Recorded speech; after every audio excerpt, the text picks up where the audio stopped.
સુરત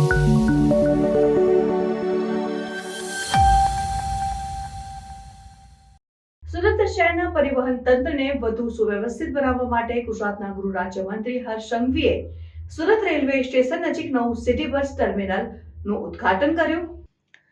આ terminal multi modal ટ્રાન્સિટ હબનો એક ભાગ છે, જે રેલવે, જીએસઆરટીસી, સિટી બસ અને મેટ્રોને એક સાથે જોડવાનું કામ કરશે, જેથી પ્રવાસીઓ માટે વધુ સુગમ અને સરળ મુસાફરી સુનિશ્ચિત થાય.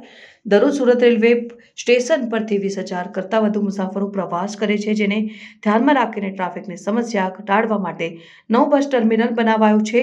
હવે રેલવે સ્ટેશન પાસેથી 26 રૂટ પર મનપાની 353 સિટી બસો દોડશે, જે નાગરિકોને વધુ આરામદાયક અને વ્યવસ્થિત પ્રવાસ સુવિધા આપશે. અને નવી બસ ટર્મિનલ સુવિધા સવારે 4 કલાકથી રાત્રે 12 કલાક સુધી કાર્યરત રહેશે, જેથી મુસાફરોને સુવિધાપૂર્ણ અને અવિરત પરિવહન વ્યવસ્થા મળી રહે.